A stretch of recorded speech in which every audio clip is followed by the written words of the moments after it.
What's going on, everybody? Let's make sure you can hear me okay. That's what we do all the time.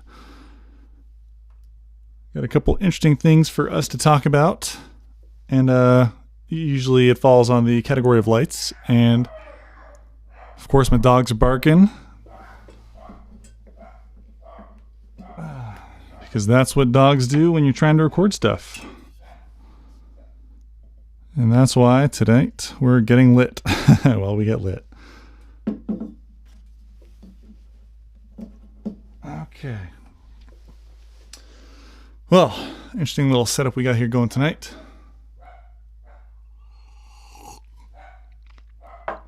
Again with the Knob Creek. Okay. I think the dogs have finally stopped barking.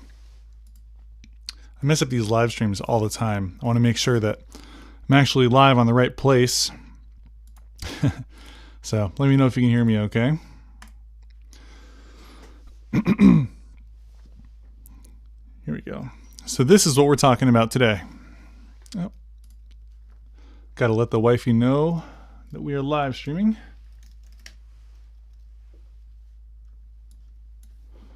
Okay, because she was wondering where I was. How's it going, guys? Hey, thank you for showing up, Sonic, and my real name is made up, and Roland. All right, so this guy. This guy is the Prolycht Orion 300. This is an interesting one. It is a full-color RGB WCL COB style light with a Bowens mount. And we've got a Gobo attachment in there with a little projection attachment with some Gobos in there so you can do cool stuff like that. It is focusable really easily. Check this out. There we are. So anyways, this is an interesting tool right here. Look at this. And it's it looks a lot like some other similar lights that have also recently been developed by some other that form factor that looks it looks like the 300X, but it's full color. I mean, let's be honest. That's what it looks like. And so let's talk about what lights we're using here. So of course we're using the Prolycht Orion 300. I've also got up there, just for a little bit of flavor, on as the 120D Mark II with some barn doors and a Fresnel. Casting this purple light behind me is the Lupo Super Panel full color 60. And then for my hair light, I've actually got another little Aperture MC. You can see it a little bit in this angle right here. Then we have the Rotolite Titan X1 doing the blue wash over here. We've got it on 0% diffusion. And on the whiskey cam over here, we just have the little Nanlite Lidolite 5C, which is their little pocket style lights. Oh, I just messed up my camera. This one here. Now we're good. There we are. Cool. So this light just came in today, and it is, you can power it with VMAT batteries, and it's actually super easy to pick the color combinations. I'm going to wait for the camera to slide back over. Here we go.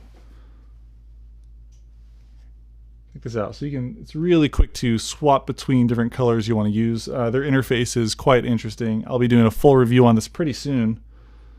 Let's go back to that red color, kind of like that. Get it nice and intense. Turn it down. Cool. So these are the lights we're talking about today.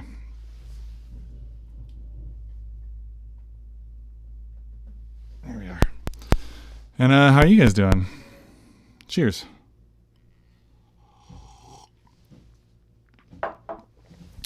So that's all I wanted.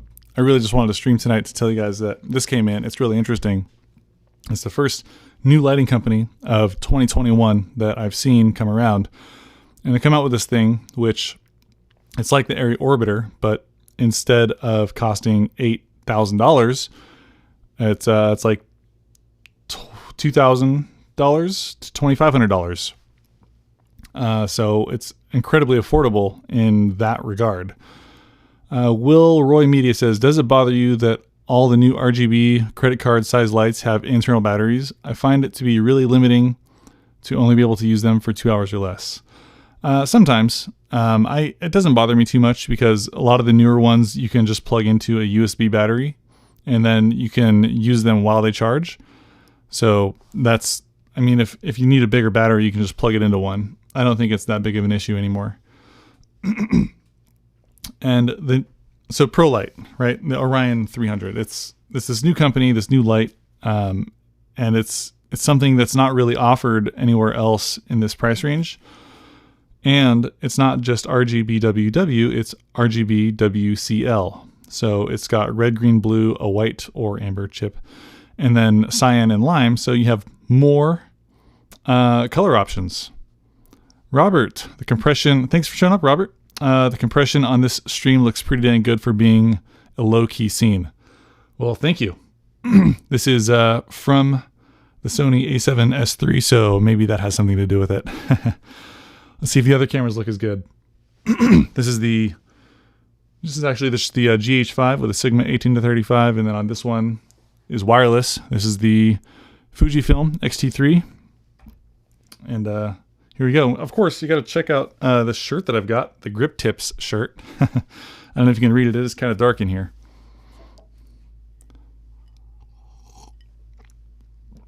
Alex Miner, finally catching this live by accident. Supposed to be asleep. Well, I hope everything's okay with you. Robert says, looks great. What are your bitrate settings? Thank you. I believe I have it at, I want to say 100 megabits per second, 4K 23.98 frames per second. But of course, it's downscaled to 1080p. And on the live stream itself, the bitrate settings is set to low latency. And on the ATEM software setup, what are my setups? My output is, I don't know. I just, honestly, I don't know. I'm sorry. I'll tell you afterwards if you're curious. Herpaderp, Nils Codes, thanks for showing up. Kevin, you know, you've been doing this long enough when you hear about a $2,000 light and not flinch anymore. Yeah, $2,000 sounds about right for a high quality light. Either good value or interesting feature set. And in this case, we've got a little bit of both going on here with the Prolycht. So I'm really, really excited to talk about this one. It just came in today, like I said, but first I need to review the Rotolight Titan X1, and that one has been here for a little while now, so I'm ready to sit down and talk about it. The review should be out in the next couple weeks. Willeroy Media, how many lights do you own? Many. I own many lights, Will.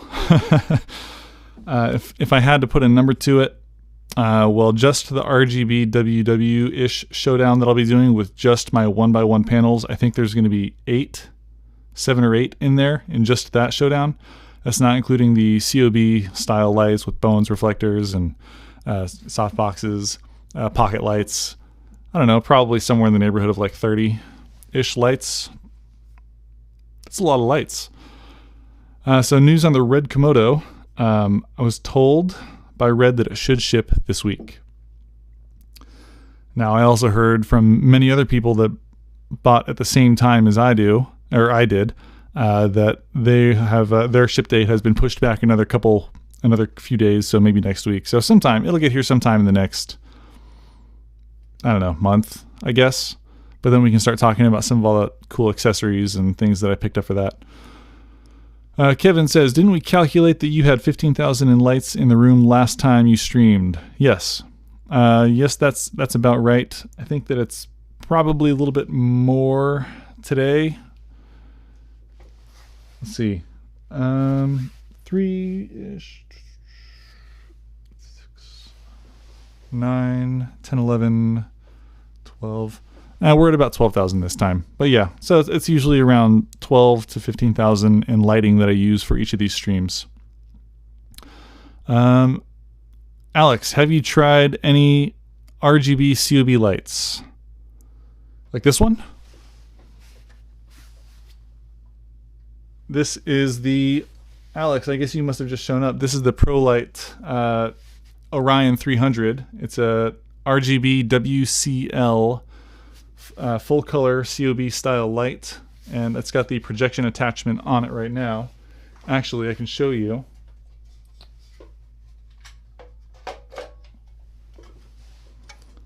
This is the attachment. Let's see if you can see that. Where is it?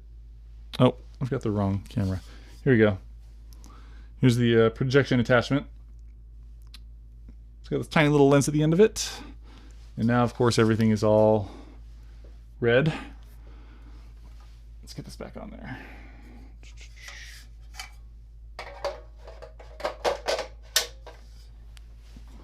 So yeah, this is the one that I'm talking about today, and it is quite an interesting piece of kit. I like it a lot. Oh, any RGB COB lights.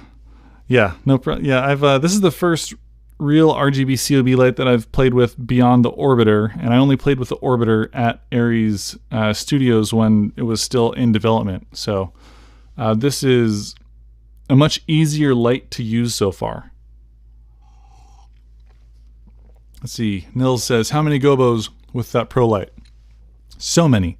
There are so many things that come with this. Here, I got the boxes here.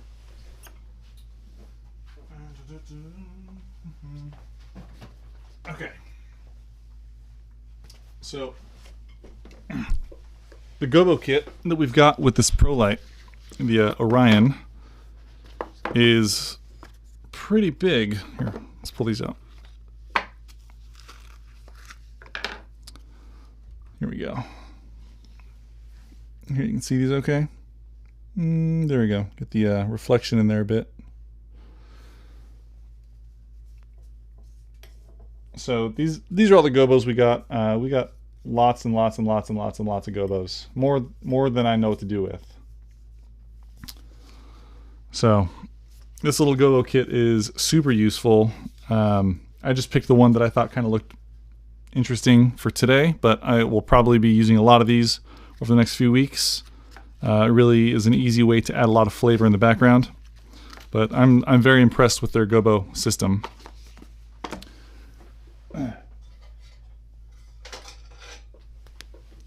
So here's their Gobo holder. It's kind of dark. There we are. Nice little kit.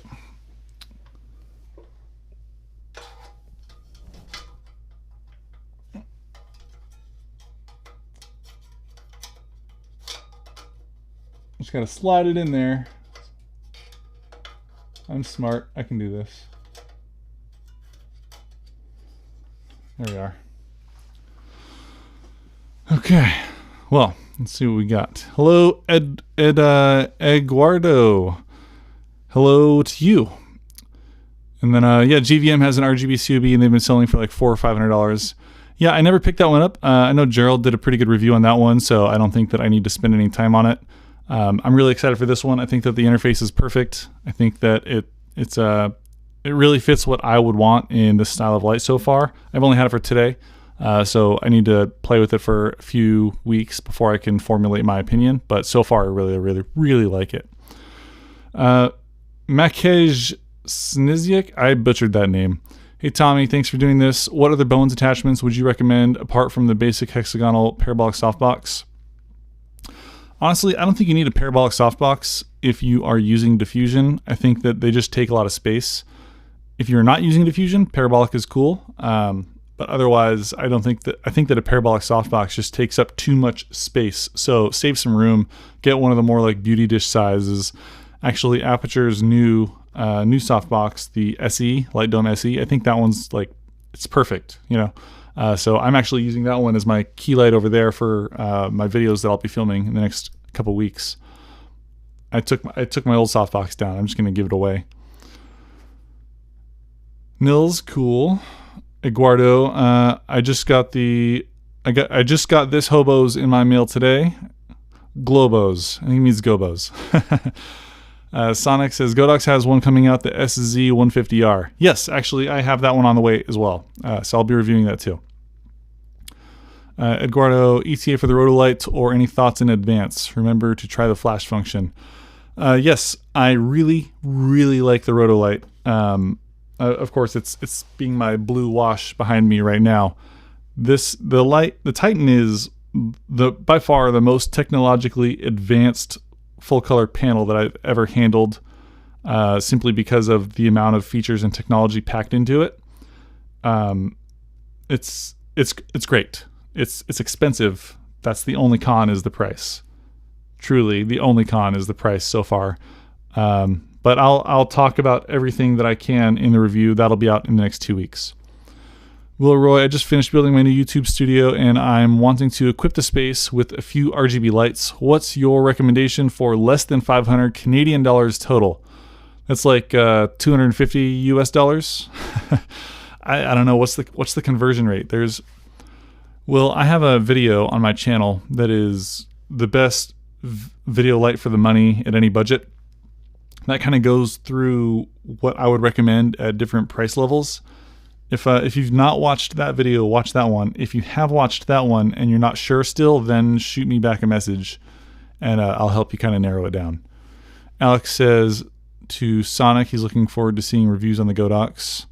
Just got the VL300 and love it. Yeah, the VL300, I mean, pretty much most of the new lights that you get today from either Godox or Aperture are generally all pretty good. It's where you start niching down into specific needs, and that's what we're going to see a lot of in 2021, especially in the budget market, is you're going to be sacrificing intensity for features or a lot more intensity for less features. I think that's where the budget market kind of is going to be going around to. But in general, they're going to find that most of the lights that we see are going to have options to make them silent, and most of them are going to be very high color quality in terms of the white colors. Kevin says, I feel like he should take a shot every time he says Globos. Isn't it Gobos? I don't think it's Globos. Because, I mean, people are typing Globos. I'm saying Gobos. Let's have a drink. Oh, wrong camera. Here we go. Cheers.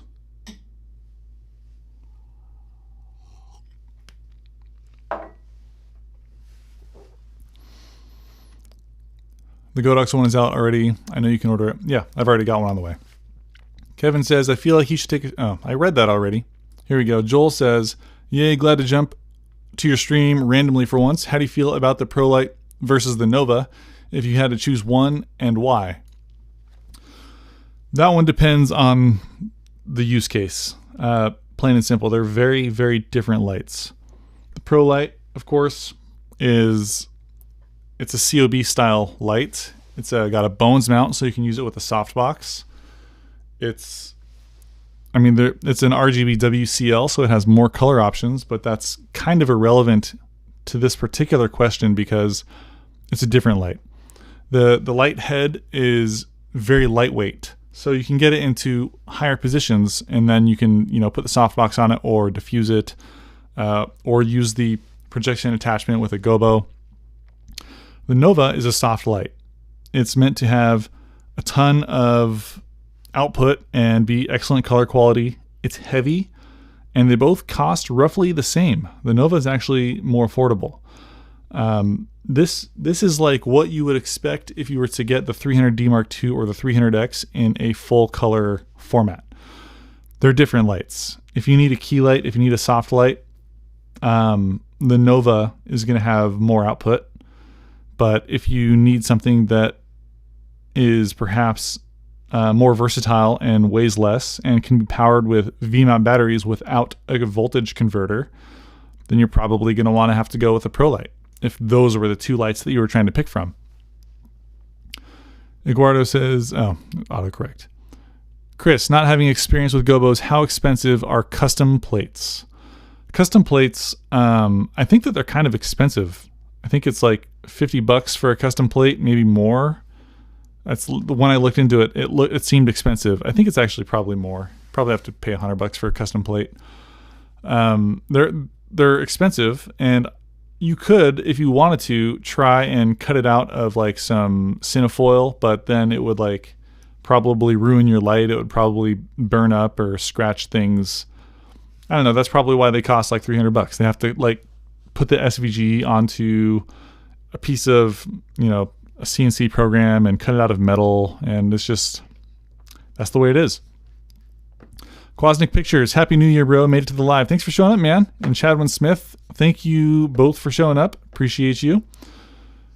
And Liam says, why on earth is there no affordable RGB tube lights? Pavo Tube 30Cs, Chameleons still go for around 300, and those seem about the only option for reliability out there. Any alts beside the Yongnuo sticks?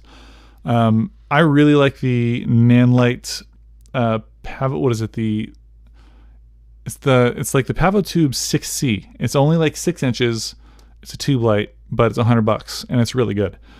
For the longer tube lights, there's really not a lot of super affordable options in the $150 range yet, but I did see some leaks online of Aperture pairing up with some company on some tube lights. So stay tuned there. They probably have something coming down the line. I haven't been told anything personally by Aperture. I just saw like some releases and things while I was Googling on YouTube in like China or something. Kevin Lee, we're talking about lights while I'm writing my Peloton with my RGB lights moving to your voice. Well, that's awesome. I feel honored to be in that, whatever the heck you're doing. Chadwin Smith, I love lamp. Me too, bro. Quasnick, Happy New Year. Oh yeah, I already read that one. Here we go. Let's have a drink.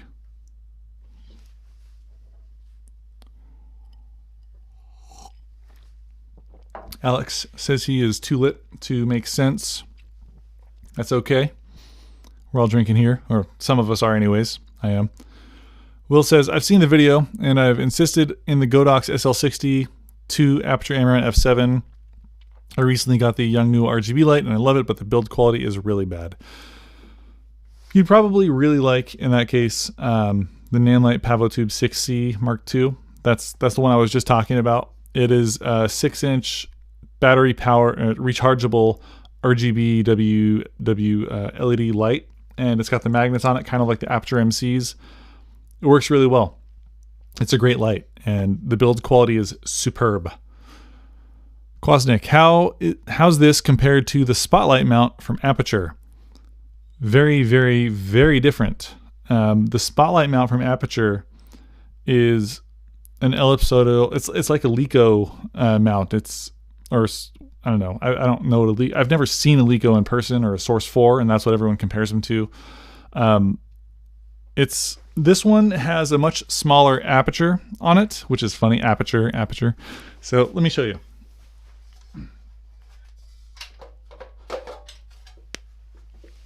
So if we get in here, maybe I can. It's over here. So this is the Prolycht's. Trying to get it to focus. Oh, maybe I didn't. Whatever. So it's got the tube that the light goes through, or the aperture. So my only assumption is that it would project more light.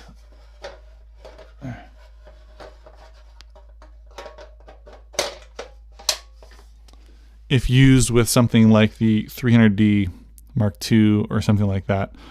However, the kind of the color mixer thing that the light comes out of on the Prolycht Orion 300 over here, that one it's quite large. So I don't know if the Aperture Spotlight mount would provide more output or similar output or less output than the one that the Prolycht has designed for themselves. Now the difference with the Aperture light or the Aperture Spotlight mount is it's heavy. It's super heavy. It would be heavier than the fixture itself, and so there's different challenges with the amount of weight that thing is. You know what I mean? So I think that what Prolycht has done with the Orion 300 is really clever.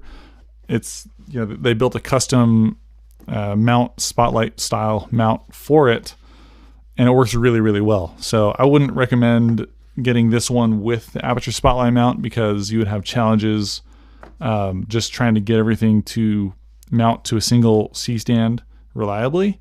I don't know. Hopefully that answers your question.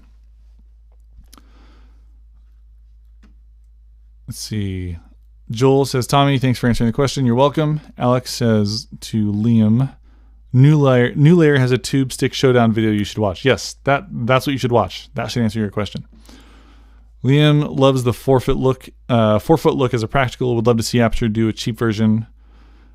Yeah, I really like when people just that look of like having 8 tube lights kind of standing up vertically as a background. I think that looks really good.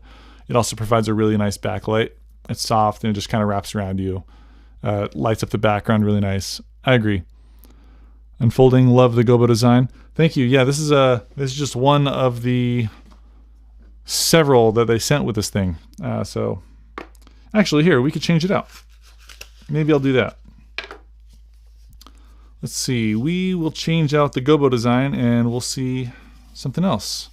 Yeah, this is a pretty good one.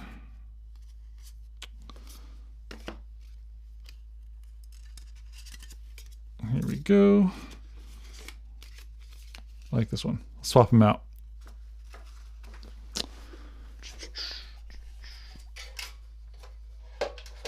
Oh, I don't need to take the whole thing off. Oh, stupid.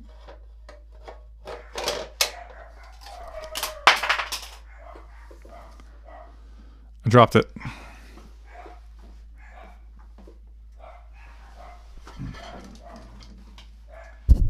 Here we go. All right. So something to notice when you take this thing off, you have to mount it in the correct way. Otherwise, when you try and take the Gobo holder out, it'll just kind of fall off.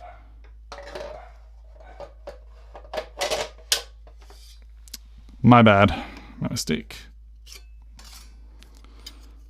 Here we go. Swap those Gobos. And stick it back in there.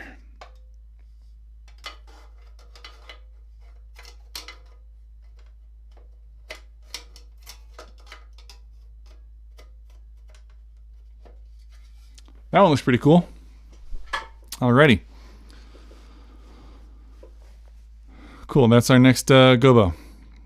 Alright, Kevin, my warm-up is done. It's time to get my full workout. See you in the next video. Well, thanks for showing up, man. Everybody needs to hit that like button and take a drink. Cheers. Thanks, Alex. Appreciate you. Here we go. Cheers. Boom.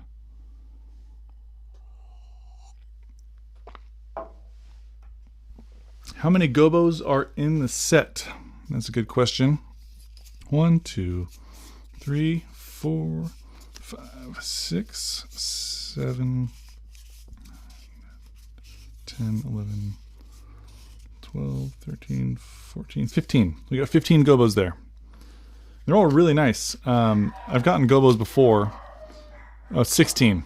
Maybe I miscounted. My bad. My dogs really like what I'm doing in here. They're barking at me. It's also possible that there's coyotes outside. Sometimes the coyotes go right behind my house and they just howl and howl and howl. And that scares the crap out of my dogs. So that could happen too. Cheers. Alex says, Wilroy Media Newer has some RGB panels for like $169 American that I just bought. Pretty decent output, and they even have a softbox you can buy for them. Cool. Yeah, so I've had some newer panels, and the color quality was like super horrible. After about 15 minutes, the LEDs would burn like this green color cast into them. And that's, I don't know. It's just when you buy cheap lights, sometimes that will happen. And so I'm wondering if that happens with those panels too. I don't know. So are you guys all, who's got questions? Because I don't think I'm going to make this a super long stream. I got to figure out what's going on with my dogs. They seem very frustrated. I just kind of wanted to stay consistent and keep doing what we're doing here and share with you guys this awesome little light. Very excited about it. Okay. Let's wrap it up here. Yeah, that's it, guys. I don't think I'm gonna be sticking around for too much longer. I have 2 little Chihuahua dogs. One's a Chihuahua Dalmatian, one's a Chihuahua Cocker Spaniel. They both have excellent barks. They're excellent alarms. They bark whenever anything happens within a 50-foot radius of my house. So, you know, if the neighbors come home, I know. if I'm trying to make a video, they can tell me when my camera turns on and, you know, that they need a treat or something. That's dogs for you. So anyways, I have to go. So thanks for showing up, guys. I appreciate you.